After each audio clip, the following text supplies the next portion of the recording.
তিন লোক স্বর্গ, পৃথিবী ও পাতাল এর অধিপতি ভগবান বিষ্ণুর চরণে নিজ মস্তক নত করে বহু শাস্ত্র থেকে গৃহীত নীতিশাস্ত্র ও রাজনীতির সংকলনের বর্ণনা করছি। এই নীতিশাস্ত্র মানুষকে ধর্মের কথা শেখায় এবং কোন কাজ করা উচিত আর কোনটি করা উচিত নয়, ভালো ও মন্দের পার্থক্য বুঝতে সাহায্য করে। যে ব্যক্তি এটি পড়ে সঠিকভাবে বুঝতে পারে, সেই প্রকৃত শ্রেষ্ঠ মানুষ। আমি চাণক্য। মানুষের মঙ্গলের জন্য অর্থাৎ জনস্বার্থে আমি রাজনীতির সেই গভীর ও গোপন বিষয়গুলো তুলে ধরব, যেগুলো জানলেই একজন মানুষ নিজেকে অনেক জ্ঞানী বলে মনে করতে পারে।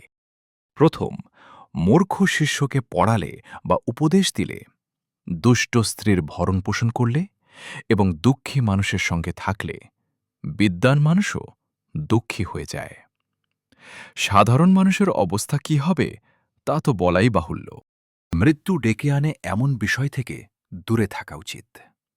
দুষ্ট স্ত্রী, ভণ্ড বন্ধু, মুখে মুখে কথা বলা সেবক আর সাপের বাসস্থানে থাকা, এসবই জীবনের জন্য বিপজ্জনক। বিপদের সময় আগে ধন রক্ষা করা দরকার। ধনের থেকেও বেশি স্ত্রীকে রক্ষা করা উচিত। কিন্তু যদি নিজের প্রাণ রক্ষার প্রশ্ন আসে, তবে ধন বা স্ত্রী কোনোটার জন্যই পিছিয়ে থাকা উচিত নয়। বিপদের জন্য ধন জমিয়ে রাখা দরকার। কিন্তু ধনী মানুষের বিপদ কোথা থেকে আসে? কারণ লক্ষ্মীদেবী চঞ্চলা, কখন যে ধন নষ্ট হয়ে যায় কেউ জানে না। তাই জমা ধনও হারিয়ে যেতে পারে। এইসব স্থানে কখনোই বসবাস করবেন না। যে জায়গায় সম্মান পাওয়া যায় না, জীবিকার সুযোগ নেই, আপনজন বা বন্ধু নেই এবং শিক্ষালাভের সুযোগও নেই, সেখানে বসবাস করা উচিত নয়। অর্থাৎ যে শহরে একজনও ধনী ব্যক্তি নেই, ২ কোনো বিদ্বান বা শিক্ষিত মানুষ নেই, ৩ রাজা বা সরকার নেই, ৪ শহরে কোনো ডাক্তার নেই এবং ৫ যে শহরের পাশ দিয়ে কোনো নদী প্রবাহিত হয় না, সেখানে বসবাস করা উচিত নয়। আচার্য চাণক্য বলেছেন, যে স্থানে জীবিকা অর্জনের সুযোগ নেই এবং যেখানে মানুষের মধ্যে অন্যায়ের ভয়, লজ্জা, উদারতা নেই ও দান করার অভ্যাস নেই, সেই স্থানে বসবাস করা উচিত নয়। অর্থাৎ নিম্নলিখিত স্থানগুলোতে গৃহস্থাপন করা অনুচিত। ১ যেখানে চাকরি বা জীবিকার ব্যবস্থা নেই কিংবা ব্যবসা বাণিজ্য করা যায় না। ২ যেখানে মানুষের মধ্যে লোকলজ্জা বা কোনো প্রকার নৈতিক ভয় নেই। ৩ যেখানে উপকারী মানুষ বাস করে না এবং মানুষের মধ্যে ত্যাগ ও মানবিকতার ভাবনা নেই। ৪ যেখানে সমাজ বা আইনের কোনো ভয় কাজ করে না।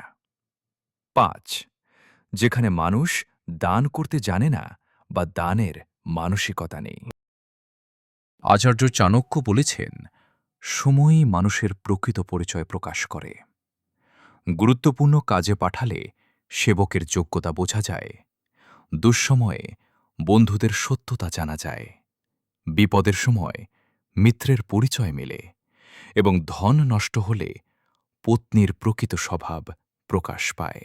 এখানে আচার্য চাণক্য বন্ধুবান্ধব ও পরিবারের লোকদের প্রকৃত পরিচয় ব্যাখ্যা করে বলেছেন, রোগের সময় অসুস্থ হলে, অসময়ে শত্রু দ্বারা পরিবেষ্টিত হলে, রাজকার্যে সহায়তা করতে পাশে দাঁড়ালে ও মৃত্যুর পর শ্মশানভূমিতে নিয়ে যাওয়ার ব্যক্তি, এই ৪ অবস্থায় যে পাশে থাকে, সেই সত্যিকারের মিত্র। হাতে পাওয়া সুযোগ কখনোই নষ্ট করা উচিত নয়।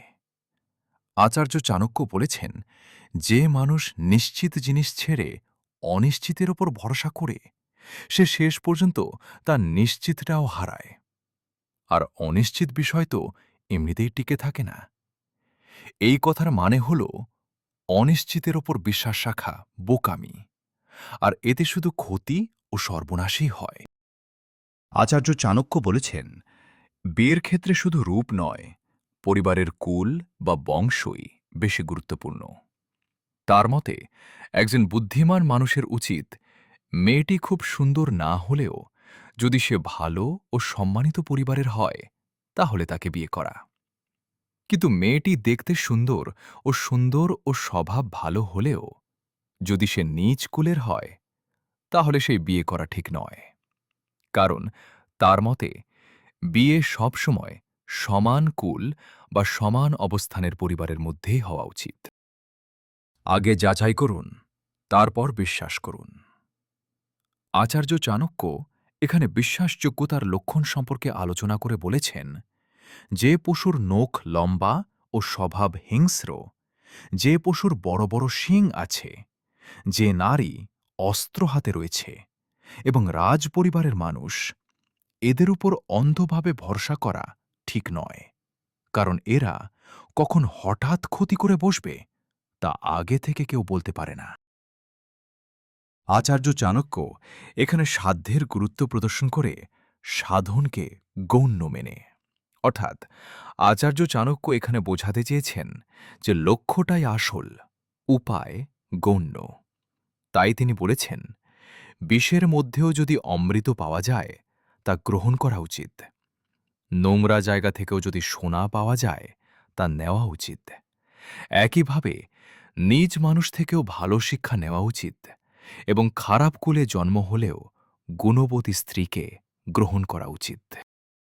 আচার্য চাণক্য এখানে পুরুষের তুলনায় নারীর স্বভাবগত ক্রিয়াবৃত্তির তুলনা করে বলেছেন, নারীদের আহার দ্বিগুণ, লজ্জা 4 গুণ, সাহস 6 গুণ এবং কামোত্তেজনা বা সম্ভোগের ইচ্ছা 8 গুণ থাকে।